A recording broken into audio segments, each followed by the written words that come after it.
te souviens quand t'es arrivé, ton premier jour? Mon premier jour, ouais, on a décidé d'aller à la Ferrière avec Ophélie Ouais. parce qu'il y avait une galère avec, je crois que c'était l'envoi, il me semble.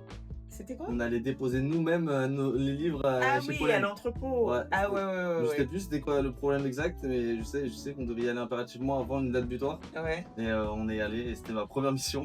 Et alors, t'étais Un comment? peu speed, non au début c'était un peu speed. Puis tu sais de fil en aiguille en apprenant à vous connaître à vous, que tu commences vite à être à l'aise dans le cœur du métier je pense. T'aurais imaginé vendre des livres? Non. Après, les livres, ça a toujours fait partie de ma vie. J'ai un père qui lit beaucoup, j'ai une famille aussi qui lit beaucoup, mes grandes sœurs, elles lisent beaucoup. Mais ce cœur de métier-là, je l'avais jamais imaginé, je pense. Et alors, C'est assez spécial. Quand t'es rentré le soir, t'as raconté? Et j'ai raconté à mes parents. Après, mes parents, quand 6 mois je suis content, ils sont contents, donc ça va, tout le monde était content. C'était super. Franchement, j'aurais jamais imaginé intégrer ce monde-là. Franchement, bonne surprise quand même. Ah ouais? Agréable. C'est-à-dire? Voilà. En fait, j'avais un œil un peu flou sur ce métier-là. On ne sait pas trop qui y a derrière les livres. Et surtout quand on est quelqu'un qui achète de temps en temps un livre, on ne pense pas forcément à l'auteur, aux signatures qu'il y a derrière, à l'éditeur, au distributeur. En fait, c'est toute une chaîne, voilà exactement.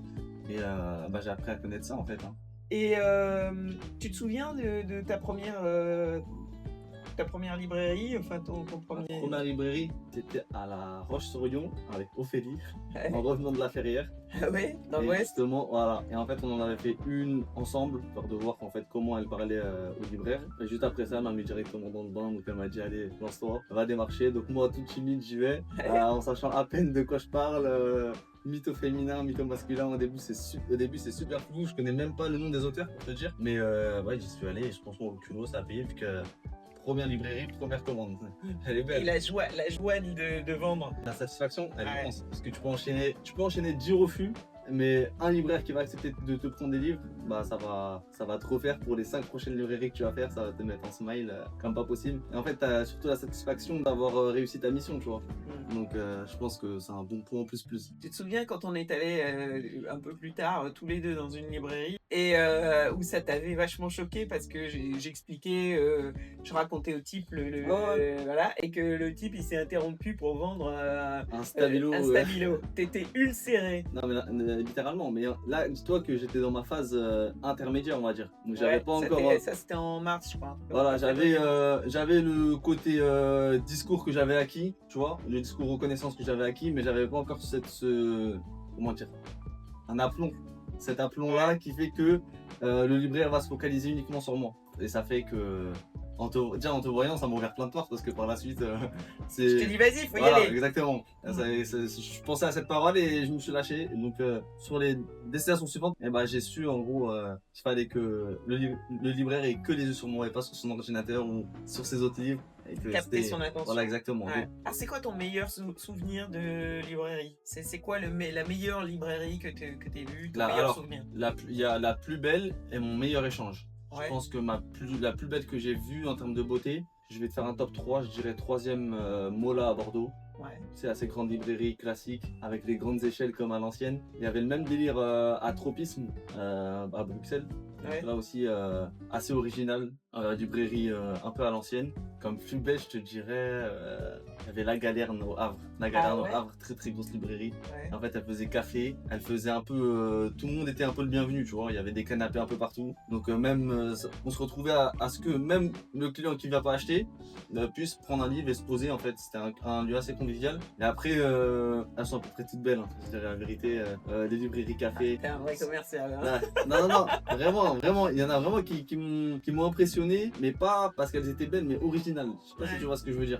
Il y avait à Arles quand t'es allé avec Ophélie. Exactement, voilà, Arles, très belle librairie, carrément, j'ai oublié de la mentionner. Il y a Mokuchi à Marseille aussi, très belle librairie. Il y en a plein des comme ça. Hein. Mais après, j'aime beaucoup les indépendantes parce qu'on voit qu'avec les moyens du bord, ils arrivent à faire un truc assez chouette à la fin et je trouve ça assez stylé. Par exemple, la Griffe à Lyon, c'était une librairie avec plein d'articles de journaux, mais collés partout, tu vois. Ouais. Il y avait ça et il y avait.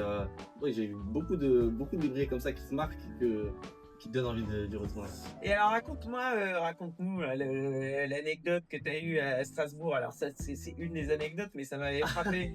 Avec le policier? Ouais. Je reviens de Strasbourg, j'ai fait mon séjour tranquille, je crois que c'était sur une journée. Il me semble que c'était sur une journée, la veille j'avais fait Metz et Nancy. Donc là c'était une semaine assez est, tu vois. Donc voilà, je finis ma journée, assez lessivé. Et tu sais, t'as le contrôle des douanes. Mais tu sais, avec les chiens et tout, ils se contentent juste de passer dans le train et voilà, de pas te calculer. Mais moi, ils ont décidé de me calculer ce jour. Du coup, ils s'arrêtent. Bonjour monsieur, papier de transport, papier d'identité. Je leur fournis les documents qu'ils voulaient. Donc là, un des policiers me dit on verra en arrivant. En arrivant, on verra. Et moi, ce que j'avais pas compris, c'est qu'en fait, ils m'attendraient à la gare. Donc une fois que j'arrive à la gare, j'ai tout un tas de policiers qui m'encerclent, qui m'attendent en descendant avec des chiens, comme si j'étais le criminel, l'ennemi public numéro 1. Donc ils me mettent sur le bas-côté et voilà, en gros ils se mettent à faire la conversation avec moi. Ils me disent qu'est-ce que vous faites dans la vie, je leur réponds. C'est seulement à ce moment-là qu'ils te demandent ça? En fait je leur ai répondu vaguement, tu sais, dans le train, je suis étudiant, je reviens de Strasbourg, j'ai travaillé, voilà, enfin, qu'est-ce que vous faites dans la vie? Je commence à leur parler de reconnaissance. Et en fait ils m'avaient palpé, du coup ils avaient sorti les livres, tu vois. Et j'ai un des policiers qui montre à son collègue. Et il me dit mais de quoi ça parle, et en gros je me mets à leur vendre le livre. Et un des collègues qui kiffe et qui dit ah mais ça plairait grave à mes enfants, franchement super, c'est super comme concept, franchement vous faites de super livres. Il prend en photo le livre et voilà, après fin du contrôle et je rentre chez moi, c'est un SO. T'as d'autres anecdotes comme ça?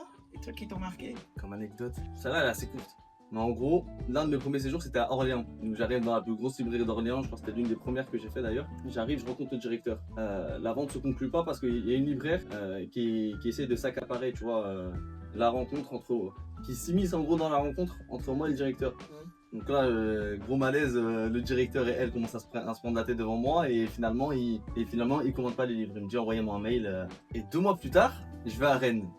Là, je me retrouve dans une librairie indépendante, petite. Je commence à démarcher la libraire et j'entends un homme s'interloquer. Et je vois que c'est le directeur de cette librairie de Verlan.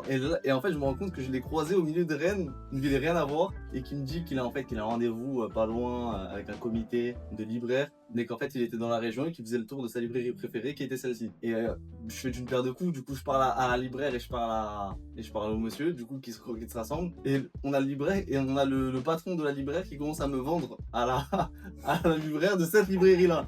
Et du coup, elle commande et lui aussi commande. Ah, enfin, du coup, ça fait. Et la fois où tu m'avais raconté, là, tu sors de la librairie, puis la libraire te rattrape. Tu te souviens de ça? Ah oui. Ça, c'était marrant. Laisse-moi me rappeler juste la ville. C'était quelle ville? T'en as fait tellement. T'as compté le nombre de librairies que t'as fait? C'était à Boulogne-sur-Mer. Ouais. Et en gros, j'ai marché libraire qui a l'air un peu surchargé de livres, qui est pas intéressé, enfin qui est intéressé mais qui veut pas commander. Donc ça arrive assez fréquemment. Et en gros, je lui fais le speech, on a un bon échange. Je lui parle des livres, je lui présente les livres. Et en gros, elle les voit, du coup, visuellement, elle voit la couverture. Et donc elle veut pas commander. Et en sortant, je lui dis au revoir, bonne journée, je passe à autre chose. Elle me rattrape au bout de la rue en me disant mais monsieur c'est incroyable, ça vient de se passer, je viens d'allumer mon PC, je viens d'ouvrir ma boîte mail et j'ai vu qu'un client venait de commander votre livre. C'était Moi Europe et elle me dit incroyable, ça m'est jamais arrivé, je viens de les voir et hop, et en fait elle a pas compris. Mais en fait c'est parce que Lenka avait une signature le week-end d'avant. Comme ça je l'ai pas dit. Tu vois ce que je veux dire ? D'accord. Voilà. Et donc moi je lui dis faites d'une pierre deux coups, vous vouliez pas commander, là prenez-les tous parce que vous aurez comme ça au moins vous aurez un assortiment, vous aurez de la matière à proposer à vos clients. Et elle les a tous pris au final. Ah super, super. Et alors à ton avis, maintenant ça fait plus de 6 mois que tu démarches et tout. Qu'est-ce qui fait que les libraires commandent ou qu'ils commandent pas? Souvent c'est le concept de la maison d'édition. Ouais. En général ça plaît, tu vois, c'est quelque chose de nouveau, c'est un nouveau style d'écriture. Ouais. Et c'est ce qui, en gros, de leur retour en tout cas, c'est ce qui leur parle le plus. Le concept de la maison d'édition. Après il y a les couvertures qui jouent beaucoup, très très jolies. Il y a ça. Et les livres sont beaux. Voilà, ça attire directement. C'est ça qui est agréable. Et après, il y a mon discours aussi. Le fait que j'arrive cool. Et c'est quoi ce qui...